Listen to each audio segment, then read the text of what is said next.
Parashat Trouma. Alors ce shiur est offert pour la Refoua Shelema de Daniel Chaniel ben Yehuda, du Rav Eliyahu ben Elian, Zari bat Fibi, pour la bonne santé de Chana bat Aziza, Leilou Nishmat, Chai ben Yitzhak, Gabriel ben Esther, Mathilda Noya bat Angel, Alain Yehuda, Aaron ben Sarah, et pour un Zivou Agun Vetar de Jenny bat Étoile, Michael ben Chantal et Yehuda ben Levana Bezrat Hashem. Alors on est dans Parashat Trouma. C'est une paracha très technique, très technique, puisque en fait Hachem va donner le plan architectural du Mishkan et de tous les ustensiles qu'il contient.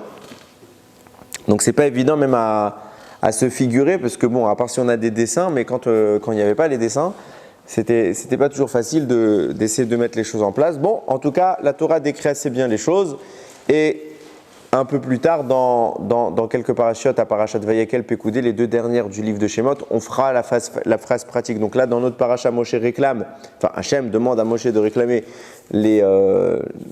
l'argent, l'or, tous les ustensiles, les matériaux qui vont être nécessaires. Et à fonction de ça, il va répartir, voilà, il faudra tant de telle taille pour tel élément, telle taille pour tel élément, telle structure, etc. Ok, je m'arrête sur un peu plus en avant dans la paracha, et je veux mettre en avant quelque chose que j'ai trouvé assez intéressant. Veta Mishkan Taase Eser Yeriot. Donc après on en arrive à la fin, c'est-à-dire qu'on est maintenant en train de décrire la structure extérieure qui va recevoir tous les ustensiles, et on va la faire avec plusieurs couches avec des tapis, Shesh Mozar ou Trelet Vergaman. Et après maintenant la Torah nous énumère les matériaux qui vont constituer toutes les tentures. Je cherchais le mot, toutes les tentures pour faire le Mishkan. Et en fait, ce moment où intervient la description du Mishkan, elle est intéressante parce qu'elle intervient à la fin.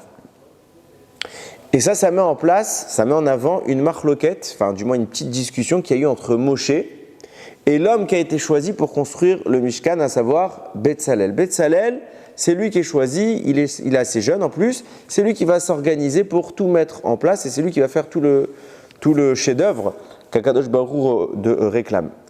Quand Betzalel reçoit les informations, Rashi note une nuance. Une fois que Betzalel, un peu plus tard, comme je vous l'ai dit tout à l'heure, tout ce qu'on est en train de voir dans notre paracha, c'est le plan théorique, et c'est Parashat Vayekel Pekoudé, que concrètement, on va mettre cela en place. Quand on arrivera à la fin, que Betzalel va avoir fini son travail, la Torah nous dit, Betzalel ben Uri ben Hur lemate Yehuda, donc Betzalel, qui vient de la tribu de Yehuda, Asa et kol asher tiva Hashem et Moshe. Il a fait tout ce qu'Hachem a ordonné à Moshe. Et là, Rashi tout de suite il tique. Il dit, c'est bizarre cette formulation de dire ce qu'Hachem a ordonné à Moshe, et pas directement ce que Moshe lui a ordonné à lui. Pas on précise, l'air de dire qu'il y a une différence entre ce qu'Hachem a ordonné à Moshe et ce que Moshe a ordonné à Betzalel. Parce que la logique, c'est de dire quoi? Hachem parle à Moshe, Moshe parle aux autres. Donc quand on parle de Betzalel, qui est un des autres, comment on doit présenter les choses? On doit, en référence, mettre son interlocuteur. Et son interlocuteur, c'est pas Hachem, c'est Moshe. C'est pas une critique, c'est un fait. Donc pourquoi tu parles de ce qu'Hachem a dit à Moshe, et tu ne dis pas que Moshe l'a répété à Betzalel? Rashi dit, parce qu'il y a eu ce débat dont je voulais parler. À savoir, à un moment, Moshe ne va pas dire comme Hachem lui a dit. Et Betzalel va tout de suite le noter. Qu'est-ce qu'il dit? Moshe dit à Betzalel, commence par fabriquer les ustensiles du Mishkan. Voilà, tel ustensile, la menorah, la table, etc., le misbéach. Et après, je te donne, voilà, comment Hachem veut que tu fabriques le Mishkan. Et tout de suite, Betzalel, il dit, mais attends, Ribono Shel Olam, c'est pas l'habitude du monde de construire d'abord les meubles et après la maison. L'habitude du monde, c'est quoi? D'abord, j'ai ma maison. Une fois que j'ai ma maison, je fais mes meubles. Donc, c'est bizarre que tu me demandes d'abord de faire les ustensiles et qu'on n'ait pas encore l'endroit où on va poser ces ustensiles. On devrait d'abord faire le Mishkan et après l'ordre inverse. Moshe lui dit, t'as raison. C'est comme ça qu'Akadosh Baruch Hu m'a dit. Et il lui dit, Betzel Elokim, tu étais à l'ombre d'Hachem. Et en effet, c'est comme ça qu'il a fait par la suite. Avant d'aller plus loin, on est dérangé, je pense vous comme moi, on est dérangé par cette erreur que Moshe a fait. Pourquoi? Parce que si on commence à admettre que Moshe peut faire des erreurs dans la répétition de la Torah, dans la répétition des ordres d'Akadosh Baruch Hu. Alors il n'y a plus de limite. On peut dire ça sur toute la Torah. La Torah elle a perdu toute sa fiabilité. Puisque nous, notre fiabilité s'appelle Moshe Rabbeinu. On a reçu la Seret HaDibrot Or Sinaï, on connaît, on en a parlé, Baruch Hashem, Yitro, etc. D'accord, j'ai compris. Mais il y a un moment où la suite ne s'est pas faite par la dictée d'Hachem directement et qu'on l'a entendu. La suite, elle s'est faite par un intermédiaire qui s'appelle Moshe. Pourquoi Akadosh Baruch Hu, il confie à Moshe la responsabilité de transmettre les choses et il lui laisse l'opportunité de se planter? Si c'est ça, alors on peut poser la question sur n'importe quelle autre loi. De là, on en arrive à quoi? À se rendre compte que la Torah va tout de suite affirmer que Moshe, il est Neheman. Moshe, il est fiable. C'est un homme de confiance. Alors c'est quoi cette ère? D'autant qu'en plus, je suis en train de me poser la question, je dis en fait l'argument de Betzalel, il n'est pas non plus dingue. Hein. Il est assez simpliste. Ok? Bon, alors c'est vrai que peut-être que nous, on n'y aurait pas pensé, mais bon, il n'est pas choisi pour rien non plus, Betzalel. Donc c'est quelqu'un qui va forcément avoir une particularité là-dedans. Il n'est pas allé chercher très loin l'argument. On n'est pas en train de chercher sur 150 000 livres un petit détail à l'arique technique comme Moshe Rabbeinu. Non, c'est un gros argument. Tu vas complètement dans le désordre. Comment ça se fait que Moshe, il n'ait pas fait, du moins, la structure la plus évidente et que lui-même, il dise tu étais à l'ombre d'Hachem. L'air de dire tu as mieux entendu que moi. Alors regardez, il y a plein de réponses à cette question. Hein. Je ne vais pas prétendre que c'est la seule que je donne. Mais j'ai trouvé une que j'ai trouvée assez originale. Et elle va nous permettre un petit peu de ramener des choses que personnellement, je n'avais jamais vues avant cette semaine. Il y a un sefer qui s'appelle le Rama Mipano. C'est pas lui, c'est Asara Mahamarot. Le Rama Mipano, c'est l'auteur. Il a écrit un sefer qui s'appelle Asara Mahamarot. Il y a plusieurs choses dedans. Et sur ce texte qui est assez compliqué, il y a des commentateurs pour nous expliquer un petit peu ce qu'il a voulu dire le maître, parce que sinon c'est parfois incompréhensible. Un des commentateurs s'appelle le Yoel Moshe. Et là-bas, sur ce Rama Mipano, il explique la chose suivante. Quand Dieu a créé le monde, il a eu l'intention, c'est pas nouveau, de créer d'une manière et il a créé d'une autre manière. Je m'explique. D'abord, je donne le détail, après je donne les infos que tout le monde connaît. Là-bas, il rapporte, et c'est un Zohar qu'on a déjà cité ensemble, je ne sais pas si vous vous souvenez, que les lettres de la Torah, le Aleph Bet, s'est présenté devant un Kadosh Baruch Hu et chacun voulait être la lettre par laquelle la Torah allait être commencée. Et ce qui est intéressant de noter, c'est que dans le texte, là-bas, le Zohar présente l'alphabet à l'envers. On part de Tav et on remonte toutes les lettres. Pourquoi? Parce que comme ça, à ce moment précis où la terre, le monde va être créé, comme ça Dieu voulait que soient les lettres, à savoir à l'envers. L'ordre des lettres, c'était de Tav à Aleph. Pourquoi? Parce qu'à chaque fois qu'on est dans le désordre, et surtout quand on est dans le sens inverse, on est dans la notion de la rigueur, de la justice exacerbée. Et, nous disent Rachamim, Dieu voulait créer le monde par la rigueur. Preuve en est, prenez les premiers psukim de la Torah, il n'y a pas écrit le nom de la miséricorde, il y a écrit le nom de la rigueur. Bereshit bara Elokim. Elokim, c'est la rigueur. Hachem, c'est la miséricorde. Tout le premier chapitre de Bereshit, il n'y a pas écrit Hachem. Il y a écrit que Elokim, Rashi le note et il dit pourquoi? Parce que l'intention première d'Akadosh Baruch Hu était de créer un monde basé sur la rigueur. C'est pour cela qu'au moment de la création, les lettres se présentent en sens inverse. Par la suite, Akadosh Baruch Hu dira, si je laisse que la rigueur, il n'y a pas la tchouva. Et l'homme faudra. Et je devrais tout de suite l'annihiler, chas v'shalom. Donc Akadosh Baruch Hu va répéter la Briata Olam dans le 2e chapitre. À chaque fois, ce sera répété Hachem Elokim, Hachem Elokim, Hachem Elokim. Il y avait déjà Elokim, maintenant je rajoute à chaque fois Hachem, la miséricorde. Pourquoi? Pour laisser une place à la tchouva et à l'erreur. L'humain n'est pas parfait. Seul Dieu est parfait. À ce moment-là, les lettres qui allaient du sens inverse du Tav vers le Aleph apparaissent dans notre réalité du Aleph au Tav, à l'endroit. Et la miséricorde se dispose dans le monde. Quand vous regardez un petit peu les choses, vous analysez bien, vous voyez que Moshe Rabbeinu, son intention de dire à l'envers, à savoir, quand il a dit à Betzalel, d'abord les ustensiles, après le Mishkan, c'est bizarre de dire qu'il s'est trompé. Pourquoi? Parce que quand vous lisez bien notre paracha, et c'est enfin au moment où j'arrive à notre paracha, bah c'est exactement comme ça qu'elle présente les choses. Toute notre paracha commence par quoi? Les ustensiles. Tout le temps, c'est les ustensiles. Et à la fin, le passouk que je vous ai listé, Ve'eta mishkan ta'aseh. Et enfin, une fois que tu as fait tous les ustensiles, tu feras le mishkan. Donc on voit que Moshe, il a suivi l'ordre de la paracha comme Akadosh Baruch Hu lui a donné dans notre paracha, donc il ne s'est pas planté. Cependant, dans la paracha de Kitissa, là-bas la Torah répète le listing du Mishkan et de ses composantes. Et là-bas, il commence par le Mishkan et après par ses éléments internes. Donc une fois la Torah va dans un sens, une fois la Torah va dans l'autre sens. Qu'est-ce qui se passe? Quand Akadosh Baruch Hu parle à Moshe, il est dans le projet que je vous ai décrit qui est similaire à Bereshit, à savoir un monde de rigueur, un monde originel. C'est pas le monde que je vais créer, mais c'est comme ça qu'il devrait être. C'est pour cela qu'Akadosh Baruch Hu présente un premier jet du Mishkan qui suit le même moule que la création du monde, dans lequel on part à l'envers. On part de Tav vers Aleph, à savoir des ustensiles internes, vers l'extérieur, vers le Mishkan. Et vient ensuite la paracha de Kitissa qui aménage cette notion-là dans une réalité viable, celle de l'homme, dans laquelle la miséricorde est de mise. Et là, on repart complètement à l'endroit de Aleph à Tav. Et là vient lui dire Betzalel, le minag haolam, lui dit la manière de vivre dans ce monde. Il ne lui a pas donné un argument religieux. Il lui a dit dans ce monde. Pourquoi? Parce qu'on n'est pas dans le monde que toi tu as décrit. On est dans le monde qu'Akadosh Baruch Hu a finalement créé. Et dans ce monde-là, c'est le sens inverse de ce que tu proposes.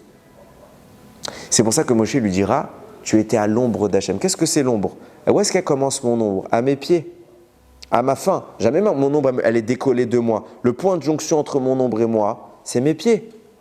Donc ça veut dire que moi je suis dans un sens et mon ombre part exactement dans l'autre sens. C'est pour ça que je dis tu étais à l'ombre d'Hachem parce que tu as su réorganiser les lettres de façon compatible à notre réalité.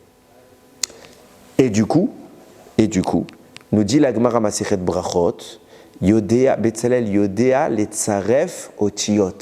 Il savait agencer les lettres afin qu'elles soient compatibles avec ce que nous devons faire et pas dans l'état originel dans lequel nous ne sommes pas encore en mesure d'appréhender les choses.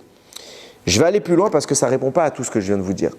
Certes, j'ai compris que Moshe va dans un sens, Betzalel va dans l'autre sens. On a compris que les deux sens existent. Très bien. Mais, on voit bien que la Torah a donné les deux. Pourquoi Moshe propose le premier? D'accord, tu m'as donné les deux, puisque tu respectes le même cheminement que la Briat Haolam. Mais pourquoi Moshe, quand il voit Betzalel agir, il lui dit non, c'est pas comme ça qu'on fait. Tu fais d'abord les ustensiles, après le Mishkan, et Betzalel il est obligé de rectifier les choses. Ça reste que Moshe, il semblerait qu'il s'est trompé. Il avait sans doute les deux informations, pourquoi il a choisi la mauvaise?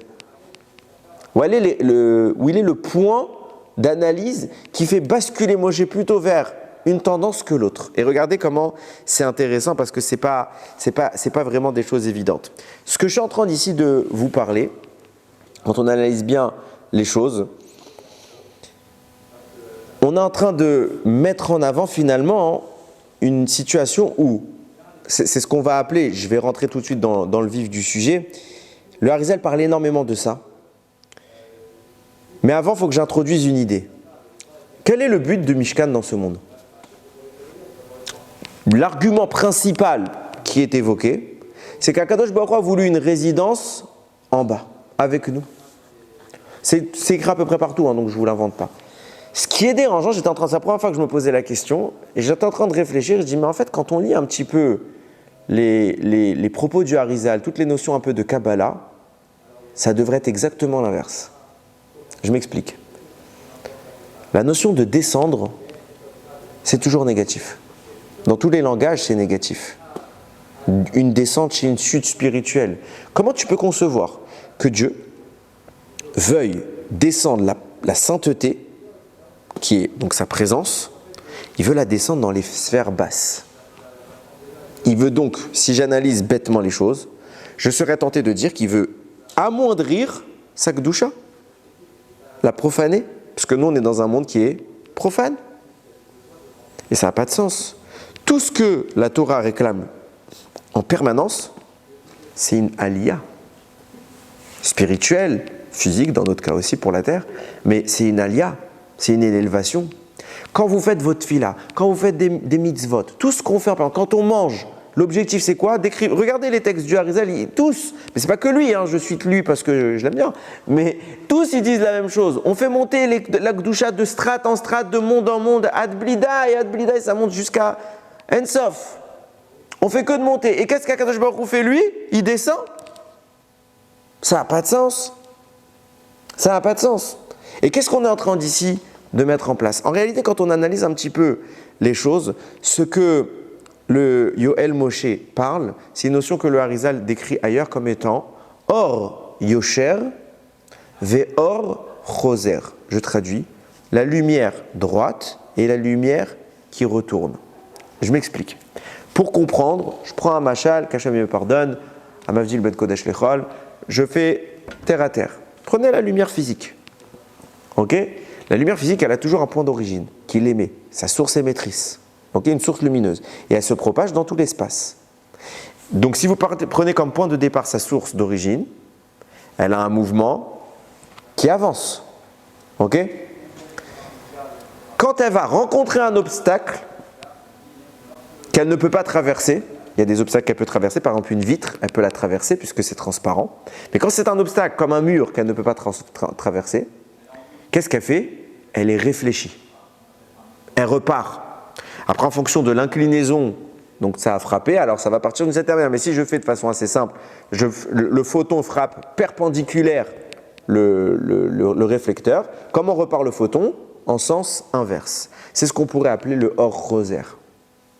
La lumière réfléchie. Au début, la lumière se propage en avant, et dès qu'elle a un obstacle, elle revient en arrière. Amavdil Ben Kodesh Lechol, c'est à peu près la même idée qui est à retenir dans les écrits du Harizal sur le Or, mais cette fois dans une manière spirituelle. La lumière, elle est soit Yosher, soit elle va dans le sens droit, ou soit elle repart en arrière une fois qu'elle a atteint son objectif, la limite d'où elle doit se positionner, elle repart en arrière. Et dans ce positionnement des choses, le Or Yosher, puisque elle part d'une source émettrice.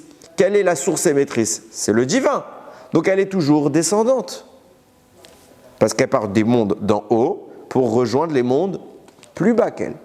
Et une fois qu'elle atteint l'endroit qu'elle doit atteindre, elle remonte par Or Rosaire vers son origine. Retenez bien cette information, on la met de côté, on avance, vous allez voir que c'est qu'à la fin que vous allez comprendre pourquoi j'ai dit tout ça, mais j'étais obligé de vous le dire maintenant. Regardez comment c'est intéressant parce que ça va nous permettre, ce que je viens de dire, d'avoir un regard vraiment nouveau. Et ce que je vous dis, je l'ai lu texto, donc c'est pas moi qui fais des... Ok, je vous donne toutes les références, mais j'avais jamais entendu ça de ma vie. Je repars du début et puis j'arrive à la conclusion qui était nouvelle pour moi. Il y a un débat que sans doute vous connaissez déjà pour définir comment apparaîtra le troisième Beth Amikdash. Il y a un Rashi dans Masechet Souka très connu qui dit le troisième Beth Amikdash il va descendre de feu du ciel. Il va s'installer sur terre. Très très connu et c'est à Emet, de Emet, c'est la vie qu'on cite le plus souvent. Le Beth Amikdash on n'a pas besoin de le reconstruire, il viendra d'Akadosh Baruch Hu, nous on n'a plus qu'à mériter et il viendra. À l'autre côté, vous avez un Rambam. Rambam, c'est pas un petit joueur. Rambam, c'est le big boss des Rishonim. Ok? C'est-à-dire que pour vous compreniez bien un petit peu qui est le Rambam, quel poids il a, quand le Shulchan Arour va faire son Sefer de Halacha, il va choisir principalement 3 rabbanim sur lesquels s'appuyer. Le Rambam, le Rosh et le Rif. Ok? C'est les 3 piliers qui va choisir le Shulchan Arour. Ok. Et donc il a fait exprès de prendre un chiffre impair, comme ça il peut avoir des majorités. Ok? Et bien il arrive que le Rambam il soit seul contre tous et le Shulchan Arour il tranche comme le Rambam. Tellement le Rambam c'est le Rambam. Et même quand il tranche pas comme lui, il le cite quelque part dans son texte. Pour vous dire, le Rambam c'est pas Stam. Lui il écrit quoi le Rambam? Il dit non, le troisième Beth Amikdash sera reconstruit par Mashiach. C'est un homme de chair et de sang comme vous et moi qui viendra et qui bâtira le Beth Amikdash. Donc on a une sorte de marloquette. Un côté, Rashi qui dit il va venir du ciel. D'un autre côté, le Rambam qui dit non, c'est nous qui allons physiquement le combat. Évidemment que ce n'est pas le Mashiach tout seul qui va prendre toutes les briques, donc il aura tout un chantier avec lui pour fabriquer le Beth Amikdash Bemira Beyamenu. Alors on a une sorte, en apparence c'est une contradiction, elle est résolue par un avis qui est très connu, qui est très usité, c'est le Aruch Laner. Le Aruch Laner il dit Akol Divrei Elokim Chaim, les deux sont vrais.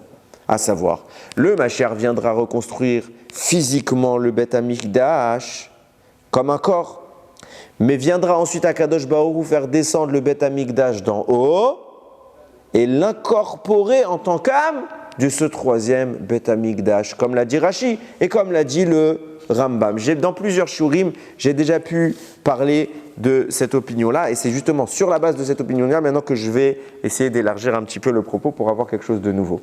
Prenons les choses depuis le début. D'où vient l'opinion du Rambam qui dit que ce sera un homme? C'est écrit dans plusieurs midrashim, c'est écrit dans le Vaikra Rabbah, c'est écrit dans Bamidbar Rabbah, c'est écrit dans Shirachirim Rabbah et encore dans d'autres qui disent qu'en effet, Mashiach, il viendra et il récupérera le moyen de construire ce Beth Amikdash et c'est lui qui se chargera de cela. Donc on a un midrash qui est très ancien, qui est très fiable, qui nous dit les choses assez clairement. Donc le Rambam n'a rien inventé. Rashi, quant à lui aussi il a ses sources. Petit 1, il y a des textes qui semblent l'indiquer comme ça dans les prophéties pour parler de la Tidlav quand il y aura le Beth Amikdash. Et le Zohar, on a l'impression qu'il va mamash dans l'opinion de Rashi.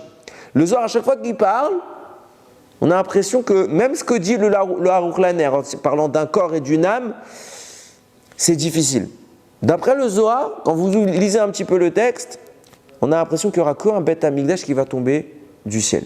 Maintenant, je vais rentrer un petit peu dans ce que précise le Zohar. Le Zohar dans Parashat Pekoudé. Je vais en citer deux principaux, c'est les deux plus importants qui me sont venus à l'esprit. Il explique comme ça. Il dit, première chose, quelle va être la différence entre le premier et deuxième qui ont été détruits, et le troisième Beth Amikdash. A priori, le troisième Beth Amikdash, on le sait, il est éternel, il ne sera pas détruit. Ok. Pourquoi il ne sera pas détruit? Nous dit le Zohar, et il va se contredire quelque part. Le Zohar commence par dire, parce qu'en réalité, Akadosh Baruch Hu va utiliser des pierres différentes. Évidemment, ce dont on parle là-bas, a priori, on ne parle pas de manière physique, on parle de source spirituelle. Il va utiliser des pierres différentes, beaucoup plus raffinées, beaucoup plus puissantes que les premières. Et elles seront tellement grandes spirituellement qu'aucun ennemi ne pourra s'en approcher. Et pire que cela, seuls les tzadikim pourront voir cette gdusha-là. Il écrit là-bas, le commentaire qui s'appelle le Matok Midevash, il écrit sur ce Zohar, seuls ceux qui se sont complètement dissociés de la matière. Pas n'importe qui. Les autres, le commun des mortels, auront du mal à voir cela. Et après, le Zohar continue. Et il dit, mais attention, ne crois surtout pas que les pierres des premiers Beth Amikdash ont été un jour dominées par les forces du mal ou par les ennemis de ce monde. Jamais elles n'ont été blessées, brisées, abîmées, ni brûlées. Jamais. Akadosh Baruch Hu les a récupérées et elles sont adayom intactes. Le Zohar rapporte, Akadosh Baruch Hu les a relevées dans le ciel et elles n'ont jamais été endommagées. Pourtant, nos yeux ont vu à l'époque qu'elles ont été détruites. De là, on voit que quoi? On ne parle pas de la matière des pierres, on parle de l'âme, comme je parle depuis tout à l'heure des pierres. Ces pierres-là sont montées dans le ciel et quand viendra le moment, Akadosh Baruch Hu enverra à nouveau ces pierres pour reconstruire le Beth Amikdash. Bimera, Beyamenu. Et là, on a un problème. Au début, le Zohar a dit quoi? Pourquoi le Beth Amikdash numéro 3 ne sera jamais détruit? Parce que ce ne sera pas les premières pierres. Ce sera des pierres plus puissantes. Pourquoi? Parce que les premières, elles ont réussi à être détruites. Et puis après, il te dit, mais non, elles n'ont jamais été détruites et c'est elle qui va utiliser. Il se contredit. Et à la fin, il explique. De quoi on parle? Il y aura les deux. À savoir que les premières pierres n'ont en effet jamais été touchées par les forces du mal et elles sont montées dans le ciel. Akadosh Baruch Hu les renverra et les recouvrira d'une deuxième couche de pierre, spirituelle à nouveau, qui sera tellement plus intense qu'on ne pourra même pas les voir. Et dans cette dimension-là, le Beth Amikdash sera définitif et intouchable. Les forces du mal ne pourront plus jamais chas v'shalom, s'en prendre à lui. Et là, ça nous amène à un mécanisme que j'ai trouvé intéressant et qui décrit plein de choses. De quoi on parle? On est en train de décrire finalement, le Zohar nous dit, l'intériorité des pierres n'a jamais été touchée. Elle est remontée. Qu'est-ce qui a été détruit finalement? Des pierres sans âme, sans spiritualité, comme n'importe quel matériel qu'on pourrait trouver dans ce monde. Donc on a une destruction qui va libérer la lumière qui est à l'intérieur, qui va remonter. Et à la fin des temps, cette lumière redescend. Vous suivez le cheminement. On est dans un cheminement, dans une situation de destruction et de reconstruction. Et ça ne s'est pas fait qu'une fois. Premier Beth Amikdash, détruit, reconstruit, puis détruit, puis bientôt reconstruit. Écoutez ce qu'il dit sur cela le Maharal. Il dit, est-ce que ça aurait été possible qu'on ait tout de suite le troisième Beth Amikdash? Ça aurait été le premier, mais tout de suite définitif. Et il répond, non. Ça n'aurait pas été possible, et ne croit surtout pas que ça aurait été normal. Et il explique. On a tendance à imputer, dans le schéma dont je viens de parler, la destruction à Kadosh Baruch Hu. Kadosh Baruch Hu a détruit son Beth Amikdash pour éviter de nous tuer à nous, chas v'shalom, que c'était nous les fauteurs, c'était pas le Beth Amikdash qui avait fauté. Mais détruire pour qu'il y ait une perte, ça veut dire si la destruction c'est vraiment une destruction telle qu'on la conçoit, c'est-à-dire je prends un élément, je le casse, il est plus utilisable, c'est pas une notion qui est compatible avec Hachem. Parce que En davar ra yored min Hashem, il n'y a pas de mal qui descend dans ce monde d'Hachem. Tout ce qu'Akadosh Baruch Hu il fait, c'est bien. Est-ce que de casser quelque chose, ça peut être bien? Que dans un cas. Que dans un cas. Casser pour mieux reconstruire. Ça veut dire, nous dit le Maharal de Prague, que toute la destruction du premier et du deuxième Beth Amikdash ne visait qu'un objectif, c'était améliorer le Beth Amikdash. Et il n'aurait pas été possible que la version définitive du Beth Amikdash descende dans ce monde s'il n'y avait pas eu au préalable deux versions imparfaites du Beth Amikdash, qui devaient être détruites, parce que ne crois surtout pas qu'elles ont disparu.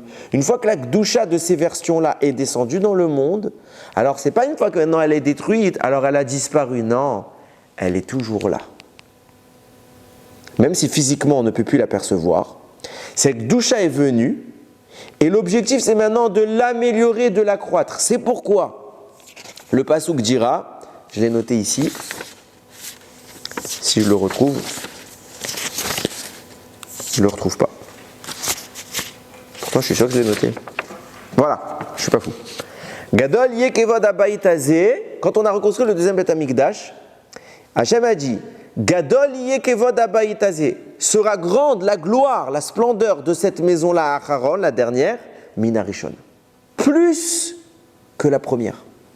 Pourtant, on sait que la Gdusha du premier Beth Amikdash était supérieure à celle du deuxième, puisqu'il y avait plus de miracles, il y avait le Aaron HaKodesh, il y a plein de choses qui manquaient dans le deuxième. Nous dit Akadosh Baruch Hu, la grandeur du deuxième sera supérieure à celle du premier.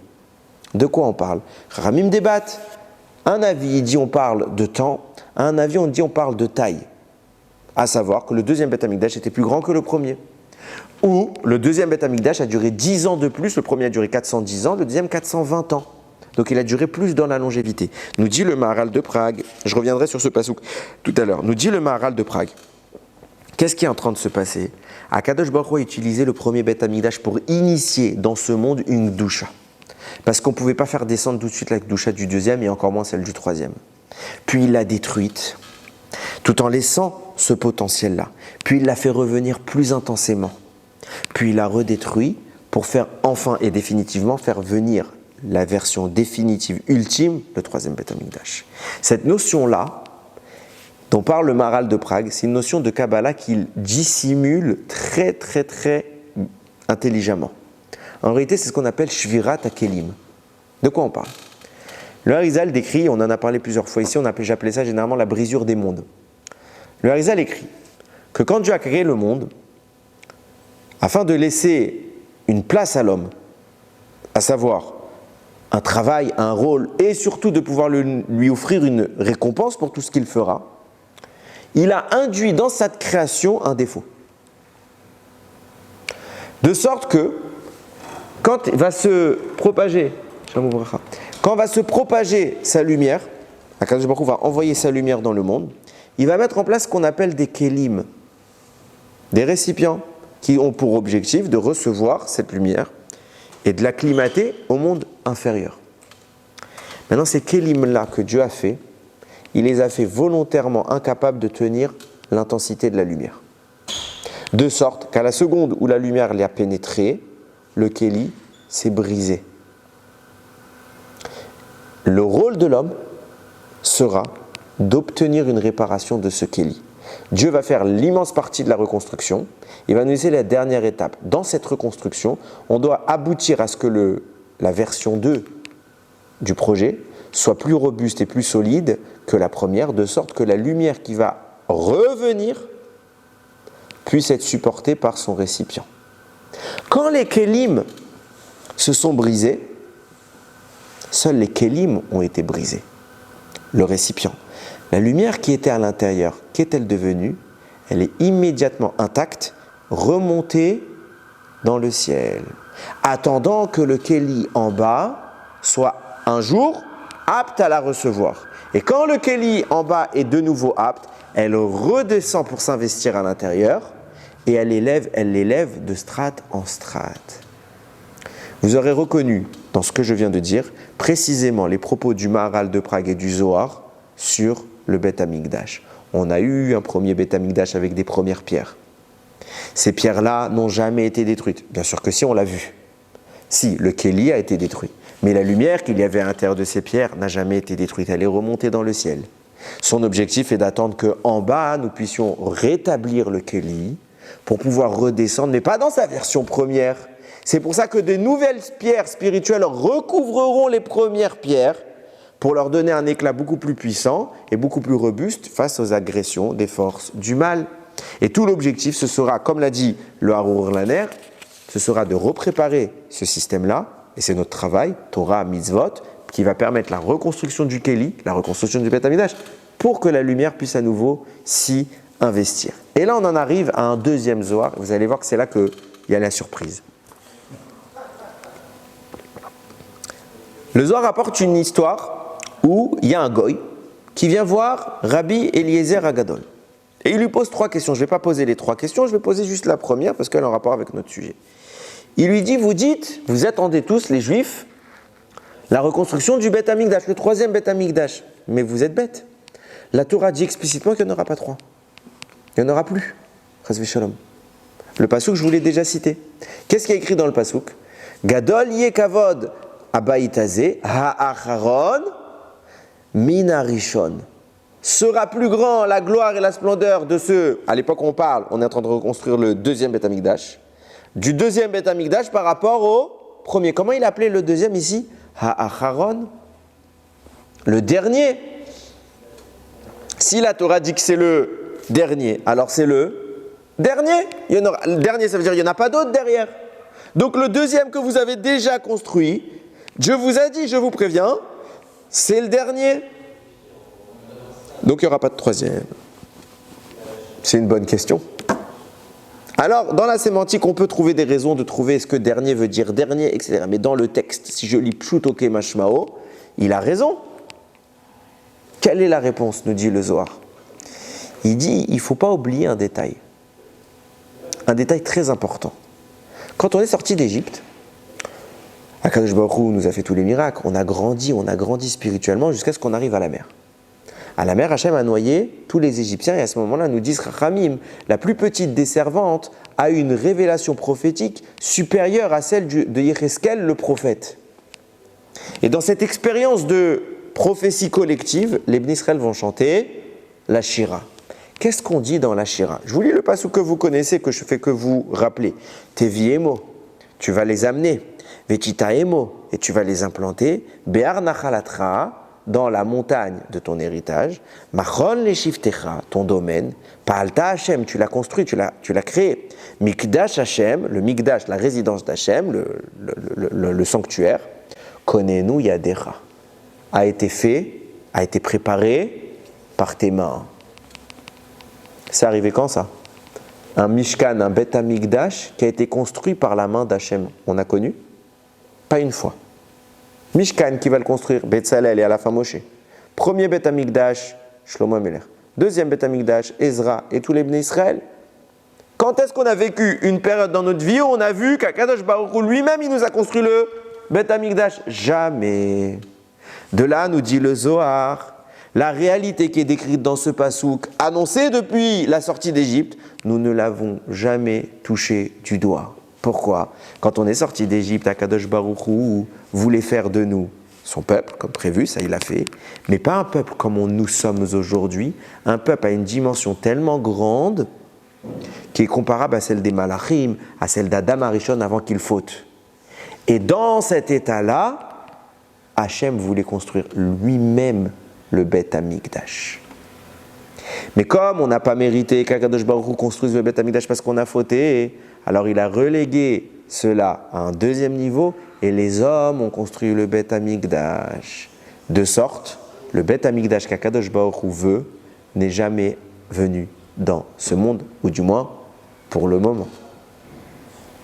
Nous dit le Zohar, et c'est encore une fois, c'est pas mes mots. Combien de Beth Amikdash Dieu voulait construire? Dans ce passage que je lis, c'est écrit noir sur blanc. Il y a écrit 2 fois la mention d'une résidence. Machon le Shivtecha, ta résidence, et Mikdash, ton Mikdash. 2 niveaux sont évoqués. Parce que nous dit le Zohar, Akadosh Baruch Hu veut construire 2 Beth Amikdash et les 2 Beth Amikdash, il va les faire descendre sur terre, dans une configuration très précise. Le premier Beth Amikdash sera largement plus grand que le deuxième, de sorte qu'aucun être humain ne pourra le voir. Et tout ce qu'on verra de ce Beth Amikdash, c'est les nuées de gloire qui vont l'entourer.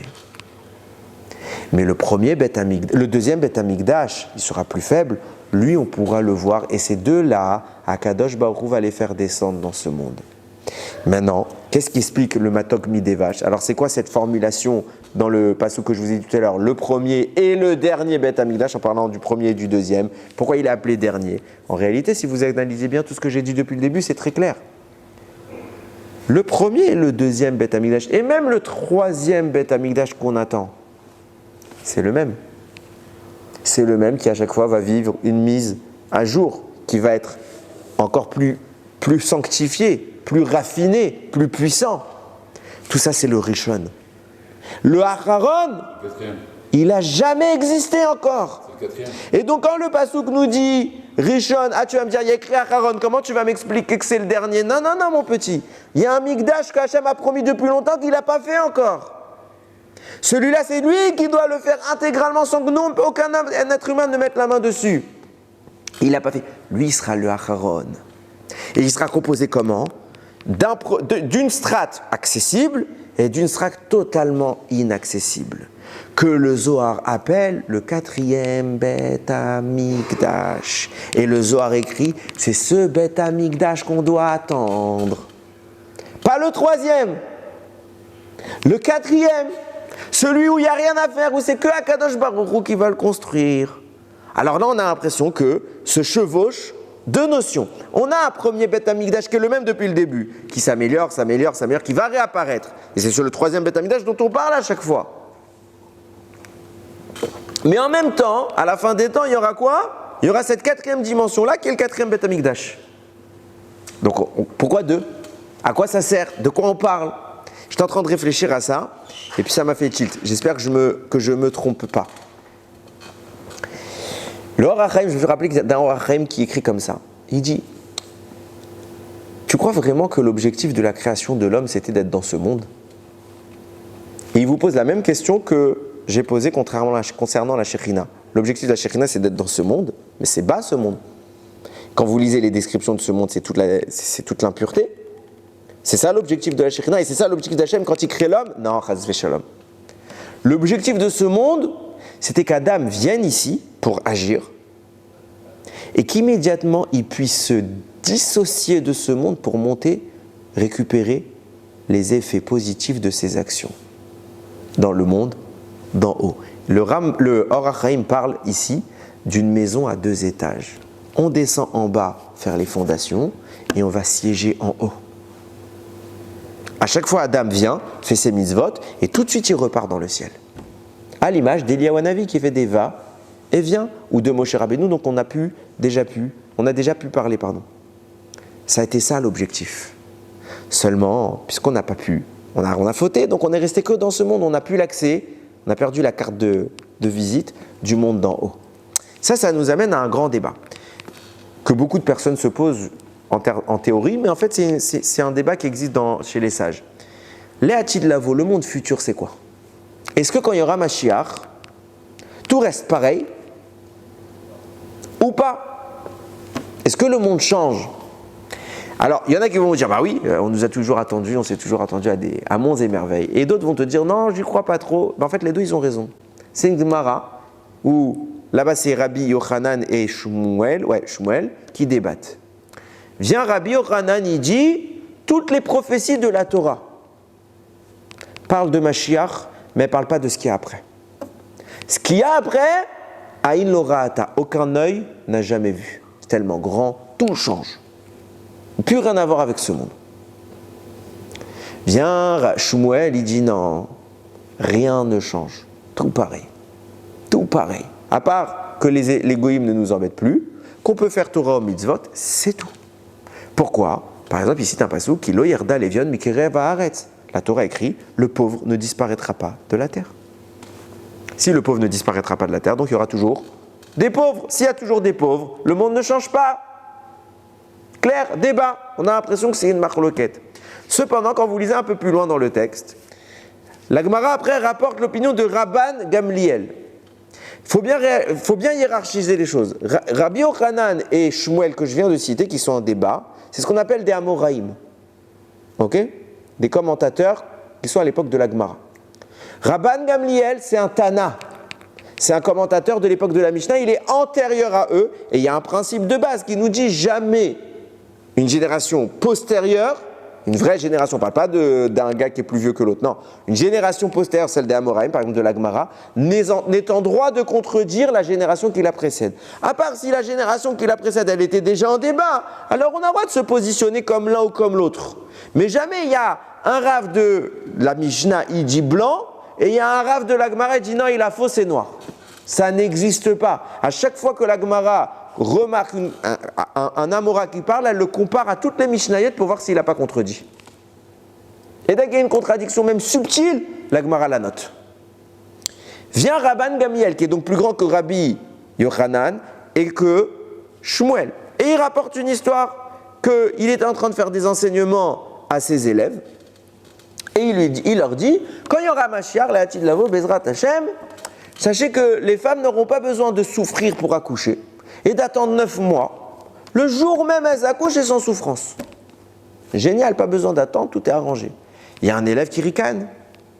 Et il lui dit, En kol chadash tachat hashemesh. Ici, c'est un passouk dans Kohelet qui dit, rien de nouveau sous le soleil. Pour traduire quoi? Que depuis que Dieu a créé le monde, Dieu ne fait plus de nouveautés.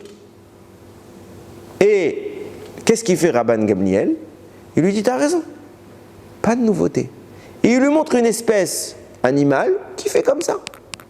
Tu tout de suite es à la couche. Il lui dit, Hachem ne va pas créer une nouveauté. Hachem va simplement transposer des choses qui existent déjà pour nous améliorer à nous. Mais on reste dans un kivoun de pas de nouveauté. Et après, à la suite, la Gemara, elle amène plein d'autres exemples comme ça. De changements qui ne sont pas vraiment des changements. Donc on voit que Rabban Gamliel, qu'est-ce qu'il pense? Ça ne va pas vraiment changer, juste améliorer en surface, mais pas de nouveauté. Il est d'accord avec qui? Il est d'accord avec Shmuel. Pourquoi la Gemara n'a-t-elle pas dit que Rabbi Yochanan s'est planté? Puisqu'il contredit un moral. Le Rabbi Yochanan, il vient, il te dit, tout va changer. Rabban Gamliel et Shmuel te disent, ça ne va pas changer. Rabban Gamliel, tu ne peux pas le contredire. La Gemara ne dit rien, comme si elle n'était pas dérangée. De là, tu comprends qu'en effet, elle n'était pas dérangée. Et pourquoi elle n'a rien dit? Parce que les deux ont raison. Et il écrit comme ça le Ben Ishraï. Le Ben Ishraï écrit, il va y avoir plusieurs étapes. Première étape, En kol chadash tachat hashemesh. Rien de nouveau sous le soleil.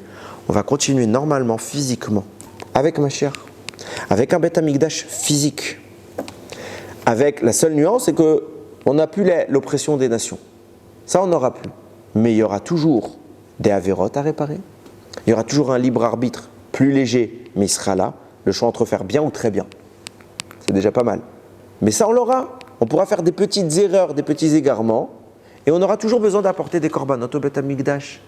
Mais après intervient une deuxième phase. Il y en a une troisième, mais je ne rentre pas dedans. Intervient une deuxième phase qu'on appelle Triyat HaMetim. Quand intervient Triyat HaMetim, alors, Aïn Lorata. Aucun prophète n'a jamais vu de quoi on parle. Le monde change complètement. Et en réalité, Shmuel et Rabbi Yochanan ne sont pas en désaccord. Ils ne parlent pas de la même chose. Un, il parle avant Triyat HaMetim, et l'autre, il parle après Triyat HaMetim. De là, tu vois quoi? Qu'il va y avoir deux étapes. Première étape où en effet la faute existe. Ça veut dire quoi? Akadosh Baruch Hu, depuis le début, il voulait qu'on soit comme des malachim. On n'est pas comme des malachim. Donc il faut qu'on répare notre statut de mortel pour devenir ces êtres qu'Akadosh Baruch Hu attend de nous depuis le début. Et pour y arriver, il nous faut un Beth Amikdash qui est dans notre réalité, qui est dans notre monde.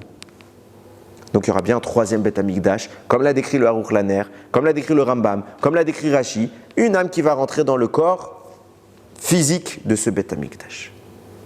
Cependant, en parallèle de ça, Akadosh Baruch Hu va faire descendre son quatrième Beth Amikdash. On verra, c'est Hanan et Kavod au sommet. Ça, seuls les tzadikim pourront le voir. Pourquoi? Comme il avait dit le Zohar, seuls les tzadikim qui sont complètement détachés de ce monde pourront le voir. Pourquoi? Parce qu'ils seront déjà retournés à la dimension d'Adam Arishon, d'être humain, qui peut se détacher de ce monde pour monter là-haut. Et donc ce Beth Amikdash qui est celui qu'on doit réellement viser, celui d'un Beth Amikdash de Malachim, comme Adam Arishon avant la faute, Mamash il va être là. Simplement, qui pourra y entrer? Ceux qui mériteront. Qui pourra le voir réellement? Pas voir juste la couche de nuée qui l'englobe. Non. Qui pourra vraiment réaliser ce qu'est cette dimension-là? Ceux qui s'y seront préparés. Tzadikim, Gmurim. Ceux qui ont vraiment rien à se reprocher, mais attention. L'objectif, c'est quoi? C'est de devenir ça, même pour ceux qui ne le sont pas. Parce que quand interviendra le troisième Beth Amikdash physique, nous aussi on aura encore une marge de progression. Puisqu'à ce moment-là, on aura des sacrifices à représenter, on aura des mitzvot à faire.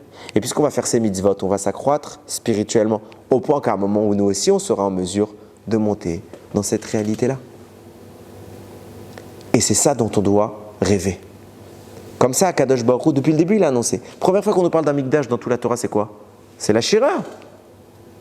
Mikedash Hashem Konenu Yadera. C'est pas ce dont on a connu, ce dont on parle depuis que Shlomo HaMelech ait construit un Beth Amikdash ou que Moshe Rabbeinu. C'est depuis le début, c'est ce système. Maintenant qu'on a ça à l'esprit, je vais pouvoir vous répondre à la question que j'ai laissée tout à l'heure en suspens. À savoir, première chose, pourquoi Akadosh Baruch Hu voudrait descendre dans ce monde? Ce monde n'est pas bon. Non, Akadosh Baruch Hu descend pour nous faire monter là-haut. Précisément à l'image d'un parent, Mavdil Ben Kodesh Lechol, qui se baisse pour ramasser son enfant qui est en bas, pour l'élever plus haut. La Shekhina descend pour faire remonter. De même que la lumière descend pour préparer un monde, pour préparer un Mishkan, un Beth Amikdash, pour préparer les Kélim, à vivre une étape supérieure par la suite. Et c'est exactement ça le débat entre Moshe Rabbeinu et Betzalel. Qu'est-ce qu'il vient Moshe Rabbeinu lui dire? Il lui dit, fais d'abord les Kélim et après le Mishkan. Betzalel lui dit, c'est pas le Minag la Olam, d'abord le Mishkan, après les ustensiles. Pourquoi?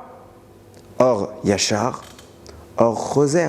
C'est quoi Or Yachar? C'est une lumière qui descend. C'est quoi Or Choser? C'est une lumière qui monte. Moshe propose de faire monter directement au deuxième Beth Amikdash. Enfin au quatrième. Au quatrième Beth Amikdash. Betzalel lui dit, ça c'est vrai. Et c'est pour ça que la Torah commence par quelle description? Celle de Moshe. Quand est-ce qu'elle est faite cette description? Dans notre paracha. Notre paracha elle a lieu quand?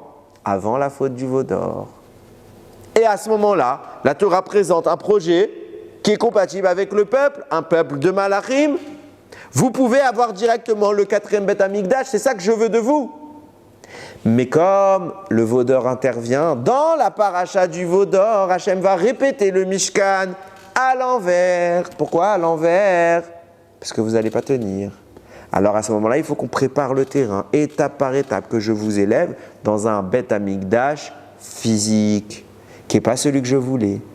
Lui, il est Rishon. Il y en a dans Rishon, c'est tout le temps le même qui revient, en mieux. Donc il y en a 3 dans le Rishon.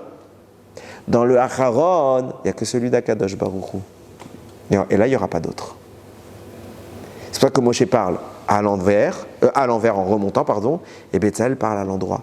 Je dis, Moshe Rabbeinu, toi, tu es dans une dimension, tu n'as pas fait le veau d'or. Nous, on a fait le veau d'or. Ça ne nous parle pas ce que tu veux. On n'est pas encore compatible. On n'est pas encore compatible. Et ça, c'est la signature que Moshe ne pourra pas continuer avec le Ham Israël. C'est la signature. Parce que lui, il est dans ce système d'ascendance. Alors que nous, on était vraiment dans le système où on est descendu. Et à nous maintenant d'essayer de retrouver ce cheminement-là. Ce qui est intéressant, et je vais conclure avec ça. Tout à l'heure, quand je vous ai cité le Midrash, dans lequel le Rambam prenait sa source pour parler du Beth Amikdash physique, là-bas, on nous parle de Mashiach qui va reconstruire le Beth Amikdash. Et il y a un commentateur là-bas, qui s'appelle, c'est le Etz Yosef, qui cite le Yefet Toar. Le Yefet Toar, il dit, c'est intéressant de voir que dans le process, le Midrash n'a affecté comme mission au Mashiach que la construction du Beth Amikdash. Kibbutz Galouyot, le retour des exilés, non, le Midrash n'en parle pas.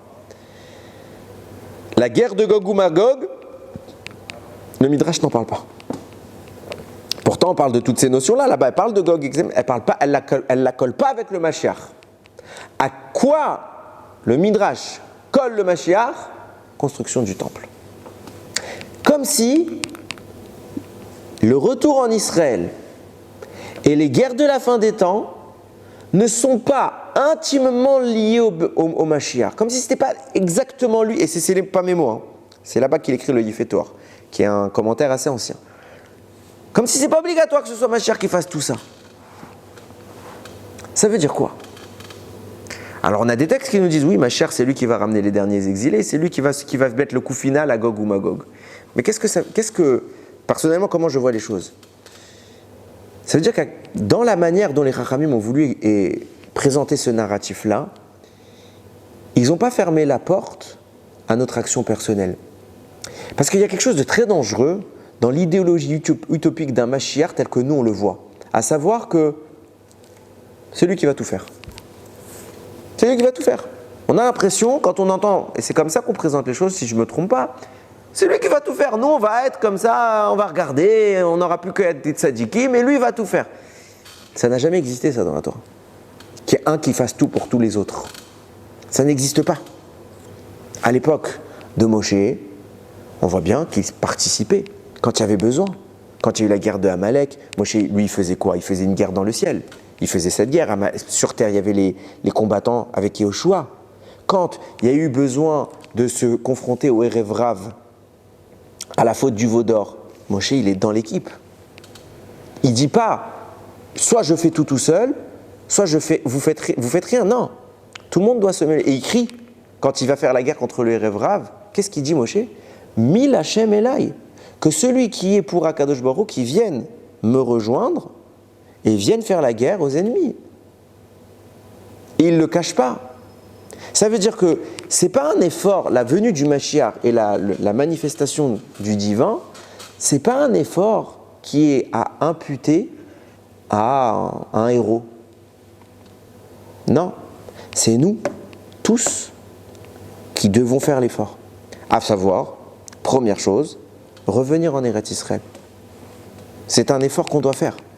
C'est un effort à faire. Beaucoup se disent, mais Mashiach viendra, il nous sauvera. C'est vrai, pas pour tout le monde, précisons-le. Pas pour tout le monde, ce ne sera pas vrai pour tout le monde. Il ne sauvera pas tout le monde. Il ne sauvera que ceux qu'Akadosh Baruch Hu veut sauver. Mais on te reprochera, si tu as pu le faire, je ne parle encore, et que tout le monde sait que quand je parle de ça, je parle de ceux qui peuvent, on te reprochera de ne pas avoir fait ce que tu as pu, si tu pouvais, d'être resté passif. Pareil, quand interviendra la guerre de Gog ou Magog, donc en clair, finalement, quand intervient la guerre contre nos ennemis, il ne faut pas rester passif. On n'a pas le droit de rester passif. On n'a pas le droit de rester passif. C'est qui nos vrais ennemis? Il ne faut pas croire que nos vrais ennemis, c'est l'extérieur. Nos vrais ennemis sont à l'intérieur. C'est qui nos vrais ennemis? C'est notre Yetzer Hara. On doit se battre de toute notre force. On ne doit pas attendre que Moshe vienne, que Mashiach vienne, et qu'il dise, ça y est, je vais détruire pour vous votre Yetzer Hara. Non, on doit se battre. Et quand je parle de se battre, c'est au travers de ce que la Torah définit. Et il y a quelque chose qui actuellement me fait bouillir de tristesse. Je pense que vous avez vu comme moi les images affligeantes du monde religieux qui est en train de manifester. Je rentre pas du tout, ne vous m'amènerez pas, je rentrerai pas sur Internet sur le débat enrôlement, pas enrôlement. Ok, c'est pas le propos. Qui est en train de manifester, et on voit ces deux jeunes filles se faire courir après. Je dirais, Bono Shalom, mais comment un type il peut porter une kippa? Comment? Moi je me posais la question, je dis, mais ils veulent faire quoi? Ils veulent faire quoi ces deux filles? C'est quoi le but là maintenant tout de suite? Ils veulent faire quoi? Ils veulent les taper? T'as pas le droit de faire ça à une fille. T'as pas le droit de toucher une femme. Ça sourd. Tu veux faire quoi? Pourquoi tu cours? Pourquoi tu lui fais peur? Qu'est-ce qu'elle va te faire, Bichlal? J'étais en train de voir la scène. Je dis, mais Ribono Shel Olam. Ces types-là, ils ont étudié à la yeshiva, je vous garantis, non. Ces gens-là sont médiocres, pitoyables, ridicules, pathétiques. Et encore une fois, ridicules. Ça n'a rien de juif. C'est des barbares. La même chose que vous voyez dans les manifestations qu'on voyait nous à Paris, etc., qui brûlaient des choses, on voit la même chose. C'est ça le Olam Torah? C'est ni un Olam ni de la Torah. C'est de la bêtise. Ces gens-là, c'est des animaux. Je le dis sans gêne, avec une kippa bien noire sur la tête. Et si ça dérange quelqu'un, qu'il aille se faire voir. C'est des imbéciles, ça ne représente pas du tout, ne serait-ce qu'un pourcentage de la volonté d'Akadosh Baruch Hu, que des juifs qui étudient la Torah, ils veulent frapper d'autres juifs. Mais qu'est-ce que ça veut dire? Ils ont brûlé des motos. Mais c'est qu'on est où? Je répète, ces gens-là, moi je pose une question qui est très simple. Parce que je vous dis clairement, ils ne représentent pas le monde de la Torah. J'ai entendu aucun des grands rabbanim demander de descendre dans la rue comme ils le font. Aucun. De vouloir refuser quelque chose, c'est un droit. Mais comment on fait ça, nous? Le même argument qu'ils ont pour ne pas faire l'armée, ça doit être le même argument qu'ils ont pour repousser les problèmes. À savoir, quel est l'argument? Non, si on fait tous Torah ou mitzvot, si on n'a rien à se reprocher, alors on n'aura plus d'ennemis. Je mets un petit parenthèse, pas tout le monde pense comme ça, mais ce n'est pas le sujet. Alors fais la même chose. Va étudier, va prier, et tu n'auras pas d'ennemis. C'est quand tu veux. Alors il y en a qui pensent mamache comme ça, et qui restent au kollel, qui restent à la yeshiva, et qui étudient sincèrement. Mais eux, qui depuis des semaines, ils sont ni au kollel, ni à la yeshiva, c'est des mythomanes. C'est des mythomanes. Ceux-là qu'ils aillent à l'armée. Et là, il n'y a pas de débat là-dessus. J'en ai rien à faire. Et même s'il y a des plus grands rabbinim de moi qui pensent comme ça, qu'ils aillent à l'armée, vous foutez rien. C'est ce que vous avez. Vous avez 20 ans, vous avez 30 ans. Depuis que vous êtes petit, vous êtes à la yeshiva au kollel et c'est ça que vous avez appris. Vous n'avez rien appris. Vous n'avez rien appris. Vous avez ouvert des livres dans le vent. Moi, je traduis. Quelqu'un qui se comporte comme ça, tout le monde est faillible. Moi, au sommet de l'échiquier. Okay? Tout le monde fait des avérotes, tout le monde peut faire des bêtises. Mais il y a une différence entre faire un petit écart. Quand tu fais une bêtise, c'est un écart. Tu n'arrives pas à de la bêtise aussi grave. Ils voulaient faire quoi? J'étais en train de regarder la vidéo que ma femme m'a montrée. J'ai dit, ils voulaient leur faire quoi? Tu vois comme ça 500, 600 personnes en train de courir après 2 personnes, en train de se faire exfiltrer par des policiers. Mais ils voulaient leur faire quoi? S'il n'y avait pas eu les policiers, elles auraient eu quoi? Elles se seraient fait taper par des hommes religieux. Mais elle est où ta Torah? Moi je déduis mathématiques, hein, excusez-moi c'est bête. Mathématiques. Si tu en arrives à ce niveau de Gdusha après 20 ans d'études de Torah, c'est que tu n'as pas étudié la Torah. Sinon j'enlève ma kippa, j'ai pas envie d'être juif. Tu n'as pas étudié la Torah, tu es un menteur, tu es un chauffeur de banc, alors casse-toi de la yeshiva, va faire autre chose. Et arrête de faire ton malin dans les rues. C'est qui? C'est des gosses. La majorité c'est des gosses. Ils sont où les parents? Comment ça se fait que c'est des jeunes qui vont manifester, les parents ils sont d'accord avec ça? Mais Ribono Shel Olam, on est où? C'est quoi ce monde de menteurs? De menteurs. Je répète, j'insiste et je signe, du peu que j'ai étudié, il n'y a aucun mot dans la Torah qui cautionne cette barbarie. Ok, c'est pas religieux, c'est pas juif, birlal. De même que quand on entendait la gauche manifester contre des notions qui nous tenaient à cœur, on disait c'était le Erev Rav, et bien pour moi, pareil. C'est du Erev Rav déguisé, on en a parlé déjà. Erev Rav déguisé, c'est pas Rav, ça s'appelle Erev Rav. Et notre travail à nous, et je le répète et je le signe, notre travail à nous, c'est de nous battre contre le Erev Rav. De dire non, on n'est pas comme vous. On n'est pas comme ça. Toute l'histoire du Ham Israël a été de se taire contre le Erev Rav. C'est quoi le Erev Rav? Ils disent, on va nommer un chef et on va retourner en Égypte, on va se comporter. Ils veulent être les chefs. Alors tu peux avoir les chefs matériels, les leaders politiques, financiers, ce que tu veux. Mais même dans l'Olam Torah, ça peut être le Erev Rav. Et on l'a démontré la dernière fois. C'est pas parce que tu as une kippa noire et une belle barbe blanche que tu représentes quoi que ce soit. Ce qui te valorise en tant que Ben Israël, c'est comment tu te comportes. Comment la Torah que tu as pris, tu la vis yom-yom. Yom-yom. Si ta Torah, c'est ton modèle, et que tu appliques ce modèle de toutes tes forces, oui, tu vas tomber des fois. Vous verrez, même des rabbanim faire des petits écarts. Croyez quoi? Croyez que ces hommes-là, ils sont nés, ils se sont jamais énervés de leur vie. C'était toujours comme ça, peace and love. Non, ils se travaillent parce qu'ils apprennent de la Torah comment changer. Ça, c'est un Ben Torah. C'est ça la définition de la Torah. Ne jugez jamais la Torah par rapport à ceux qui la pratiquent. Jugez la Torah par rapport à ce qu'elle contient. Parce que des menteurs, il y en a partout. Nous, notre travail à nous, c'est ça. C'est comme ça qu'on fait venir Mashiach. On ne veut pas de ce monde-là. On ne veut pas de la bagarre, nous. Nous, ce qu'on veut, c'est Shalom. C'est quoi Yerushalayim? C'est Milachon Shalem, mais également Milachon Shalom. On n'arrive pas à faire la paix plus que 2 minutes entre nous. On n'arrive pas à faire la paix 2 minutes. Il faut quoi? Il faut un 7 octobre pour qu'on ait la paix 2 semaines. Et après, ça repart. Ça, je vous le dis, il y a un seul cas où on ne doit pas viser la paix, c'est le Erev Rav. Moi, je n'ai pas de peine à dire qu'il y ait des manifestations contre le Erev Rav, qu'on manifeste, quand je veux dire manifester, ce n'est pas Bitul Torah, qu'on manifeste notre désaccord. Et je pense que c'est une responsabilité à tout celui qui est Mahamine de se dissocier de ces gens-là. Parce que même si ils vont avoir un étendard officiellement noble, ok, 3 petits points, c'est du mensonge.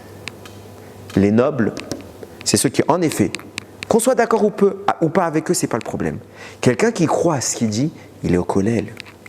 Il étudie, il réfléchit, qu'est-ce qui ne va pas chez moi, qu'est-ce que je peux améliorer. Ça, c'est un Ben Torah. Le reste, c'est des barbus déguisés, des mal rasés, si vous voulez. Il faut faire très attention à ces gens-là. Très attention, c'est les pires. C'est les pires. Et je le dis sans gêne, et je sais que je vais me faire défoncer sur Internet, c'est bon, j'ai l'habitude. C'est pas grave. C'est pas ce qui nous représente. Nous, ce qu'on veut, c'est son trône qui descende sur terre pour que nous on puisse monter. Et on ne veut pas toutes ces bêtises-là. Le seul moyen qu'on passe de ce Yerushalayim matériel, qu'on est bloqué dans cette matérialité, au vrai Yerushalayim, c'est qu'on ne refasse pas la même erreur que le veau d'or. Que cette fois quoi? Nitena roche venashuva, c'était la phrase que je cherchais tout à l'heure. Ils veulent être les chefs pour nous diriger. Comment ils ont fait au veau d'or? Qui a initié le veau d'or? Le Erev Rav.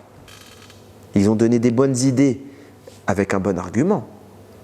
Moshe n'est plus là, venons chercher un nouveau leader, un nouveau Rav. On ne va pas trouver comme Moshe. Alors venons, on va construire un veau d'or. Dieu va lui mettre de la spiritualité à l'intérieur. Et ça marche. Il y a des beaux slogans. Qu'est-ce qui se passe? Le Ham Israël se tait. Les textes sont clairs. Ce n'est pas nous qui avons voulu faire le veau d'or. C'est pas nous. C'est eux. Mais on les a laissés. Qui ne dit mot? Consent. Alors moi je dis mot. Parce que je ne consens pas à ce que j'entends. Yiratzon qu'on ait le srout de devenir des juifs sincères. J'ai été, Bémet, je termine Bémet. C'était la Messibat Sidour de ma fille. Ils l'ont fait à Yerushalayim. Ok? Je suis allé. Et on est allé là-bas au Kotel. On est allé sur le Kever David. Vous savez, c'était quoi ma tefila? Bémet, j'étais en train de prier devant le Kever David, devant le Kotel, bientôt le Bet Amikdash. Kadosh Baruch Hu, montre-moi que le Hémet. Ne me laisse pas tomber, parce qu'on peut croire des bêtises. Je t'en supplie, la seule chose que je te demande de m'aider, montre-moi le Hémet, que jamais je me fasse endormir par la politique, par toutes les mouvances, par toutes les bêtises que je déplore. Laisse-moi être juste quelqu'un qui fait ce que toi tu veux de lui. Yiratzon qu'on soit des bénis Israël comme Hachem veut qu'on le soit et pas comme le Erev Rav veut nous définir. Et alors à ce moment-là, on pourra les repousser, venir reconstruire le Bet Amikdash avec le Mashiach, Tzidkenu, Bimera, Biamenu, Baruch Adonai Leolam, Amen ve Amen.